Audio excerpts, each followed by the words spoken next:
Okay, good morning. Again, thanks for coming. I got a couple of guys here. They're going to do most of the talking. I'm going to run around a little bit. If you guys have questions, we'll have a time for questions here as they get through the presentation. We've got Andrew Wieting here and Scotty Harms. They're with Grain PhD.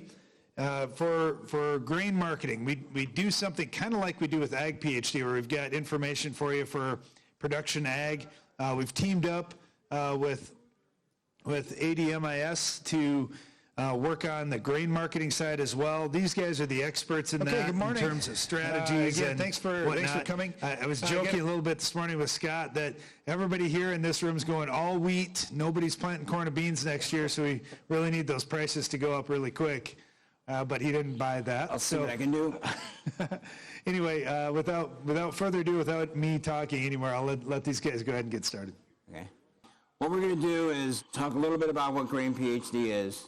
We'll roll through that a little bit, and then we want to talk a little bit about marketing and a specific marketing plan. We go to these meetings all the time in the winter, and we hear about write down a plan, have a plan, make sure you're ready, and then we send you out the door, and you're left to try to figure out exactly what that means. And so we'll talk a little bit about walking you through the steps, what you need to do. It's really not that complicated to get a marketing plan, a specific marketing plan, so you're ready to take advantage of whatever price swings we have here in the upcoming months. We have a lot of things that are affecting our markets, not only domestically, but certainly globally, and we need to be in a position to take advantage if we get the right price action, because we don't know when it'll happen again. And then we'll move through a couple of key market factors that we think will be drivers. We all know about weather. We all know about production size and what that's going to mean.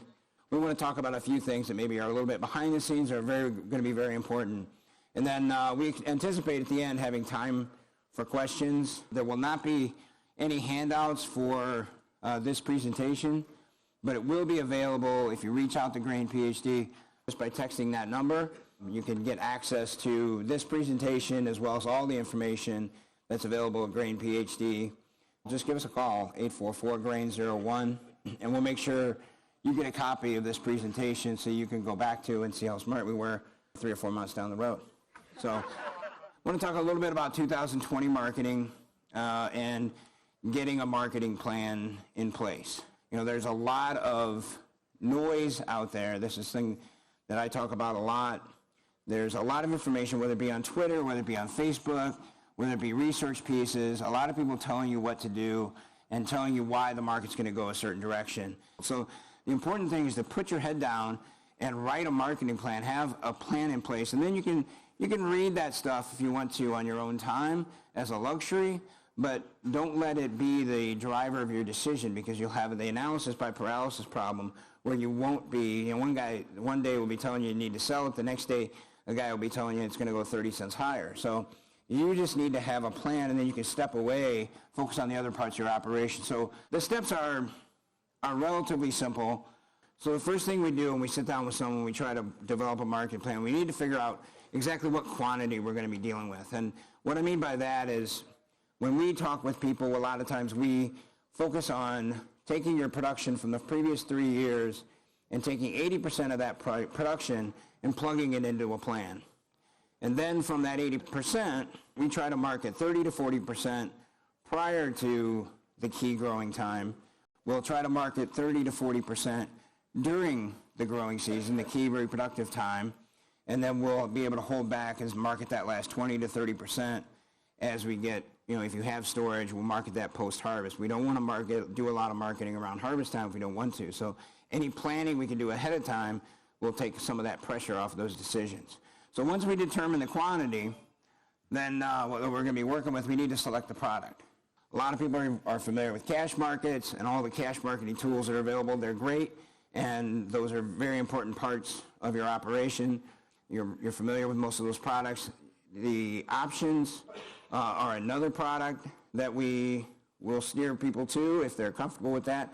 With an option, you're buying an insurance policy. You're simply putting up the cost of an option, and there's no additional fees beyond that. So if you spend 10 cents on an option, it's going to cost you $500 for a 5,000 bushel contract, and there's no additional fees beyond that. So you buy a put option, You're setting a price floor. There's no additional fees. There's no additional margin calls. I'm not going to be calling you for margin money in 3 days. Then the other alternative is futures. And futures does carry margin risk. You have to be aware of that. If the market goes up 50 to 70 cents, you sell a futures contract. You sell it in the cash market goes up 50 cents. It's an opportunity cost loss, but it's not out of pocket. If you sell a futures contract and it goes up 50 cents, you've got to fund that account by 50 cents. So it is a more aggressive tool, but it most mirrors what your crop in the field, price-wise, any price decline is going to do. So once we select the product, then we have to move into selecting your price points. And this can be done a variety of different ways. Talk a lot about cost of production, identifying your break-evens. That stuff's very important, but what slows us down in getting a marketing plan written is the fact that we don't know our break-evens. You're not going to know your break-evens. You're not going to know, you may know your cost of production, but your break-even is going to come down to yield. So you don't know that. You have an idea what you did in the past, you have a little bit of an idea, but that shouldn't be a barrier towards writing a plan. There's other ways to identify target points. We have a program where we get together with 5 or 6 different analysts. We get their input on what they expect the market to trade in 45 to 60 days. And within that information, we can get a price range where we think the market's going to trade in 45, 60 days. So as we move in the upper end of that range, that's our pricing point. We'll sell 10%, then 20%, then 30%, then 40% of whatever allocation that farmer put into that program. So the idea is to transfer risk to the futures market or cash or options as you move in the upper end of the range, as you move in the lower end of the range, transfer that risk back to the cash market. That's another way to identify price points. Another way is to look at things historically. In our business, we hear a lot of past performance is no indication of future results. Well, that's true.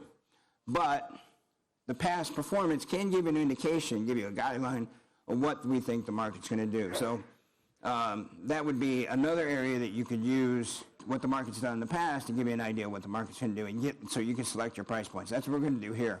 So this is a program that we have some people enrolled in. This is a conservative, scale-up, price floor program. And what we've done is, so you take whatever your production is. We have identified the quantities. We're going to price 10% of the crop at the first price level. If anybody has questions, we got time for a few questions. Just raise your hand. We'll jump out there right in the front row. We'll catch one here. Let's say grain rallies to 420. My options are in place. Keeps going up to 440. I sell 35% of my production. Do I keep these options in place for the second 35 or get rid of them? What you have to adjust to your plan. I think you can. The options will lose value as the price goes up. So if you pay 13 cents for them, they may be, and the market goes to 420, these first ones you buy, they may be only worth 3 or 4 cents.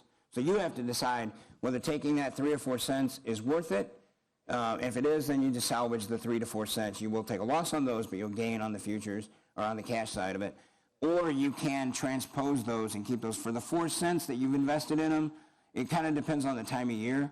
If it is going into, we still got a lot of the growing season to go, and you may hold on to them. Inside the last month is when you really start to lose that time value that's left in them. So I think that's a personal decision. You just have to work into your plan and have that conversation with whoever you're working with. All right, take another one. One slide back, you had a chart on wheat prices. Is it too early to start forward pricing wheat, or given where the price is at, just blow it all out and be happy where we're at? Or what's your take on the wheat market? Well, this is a wheat corn chart. This is not a wheat chart, but yeah, the point is, it follows along with the wheat rather well because corn hasn't gone anywhere and wheat has gone up $1. So wheat prices are at historically high for this time of year. We know we grow wheat all across the world. I think you have to be very diligently considering doing some pricing. Now, whether you do some pricing and then do on a correction, maybe reopen that upside with a call option, perhaps that's, focus now on selling, sell first, buy later, if you want to reopen it, with so much of the growing season to go, we're still not out of dormancy, and this Kansas City wheat crop, I think, is probably in real trouble. If China comes in and buys, they're going to buy Kansas City wheat. That's where the tightness will come. So there is real potential for wheat.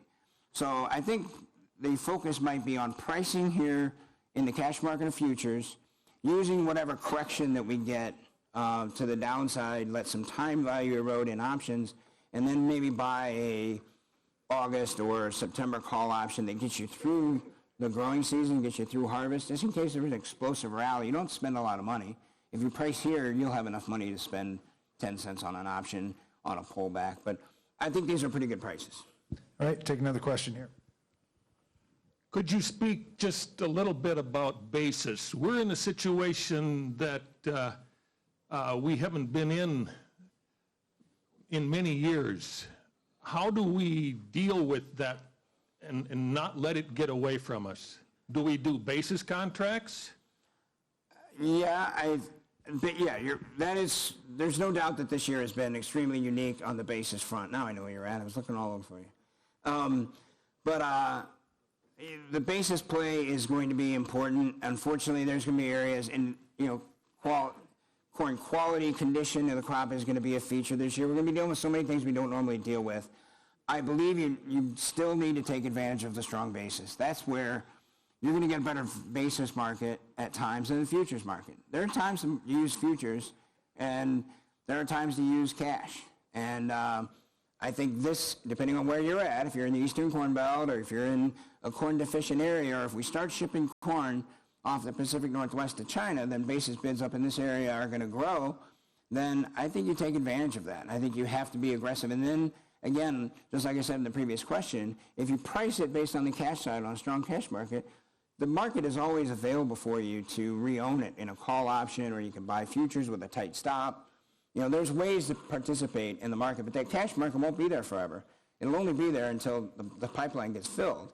But there's a lot of other concerns, basis level, but I would reward it. Basis contracts are useful tools, but if you do the basis contract, set a price target in the future and with your cash guy right away. Don't do the basis contract and sit on the sidelines and say, I'll just see what happens. Your objective should be 15 cents, 20 cents, whatever the objective is, put the order in, so when things start rocking and rolling, you don't, miss out on an opportunity. But they're helpful tools. Yeah, I had a farmer that I worked with for a long time, and he said his best marketing strategy he ever did was he farmed with his wife, and they just divided the bushels in half when they got to harvest. And he said, let's just say we had 100,000 bushels. She got 50,000, I got 50,000, we were going to compete and see who could market better. And he said, so one year she set a marketing goal of $3. She got her $3, it hit that. She sold every single bushel at $3. And $3 average. He's like, so I saw $3. I thought, well, man, I might get 305 and then I can beat her. Well, then it was 295. And he said, so what do you think I did when it was 295? I said, you sold half of it. He goes, oh no, that would have been good. He goes, I wrote it down to 290. And then what happened at 290? Then I said, oh my goodness, now I'm 10 cents behind her. I can't sell now. So he said, then it was 280. Now I'm really getting nervous. Then she started asking me, hey, what'd you do with your bushels? He's like, oh, don't worry about it, honey. I'm still working on that. And he said, then it's 270, then it's 260. And he goes, now I'm really in big trouble. So yeah, you got to have some objectives, like Scott was saying, and then you got to stick to them. And if you have to change, like Andrew was saying too, along the way, all right, hey, we've gotten this far. We aren't quite meeting my goals. I better set a little bit lower goal here and be realistic. But the big thing is just developing a plan. That's why we're working with Grain PhD. Scott mentioned it already. You can text Grain PhD to 22828. You'll get free access to all this stuff. You'll get marketing information. You can get the GrainBridge software. If you haven't seen that, I don't think we even got a chance to really dig into that. It's pretty fantastic, where you can know, like we were talking about cost of production, you just know right now, today, where things are at. You can put your real costs in. It's really fantastic stuff, and you can work with it for free. And you mentioned something about that bankers really like. Bankers really like that product. And again, that product is free, and the assistance to get you set up is free as well. The team there will help you get rolling, and then you have something to give you a snapshot of what your what you're doing, put all your sales in as the season goes on. That's just simply one click. You want to print a report for the banker, boom, one click, it's done at any point. That's really handy. Well, anyway, thanks to Scott, thanks to Andrew. I really appreciate the information. Let's give him a round of applause.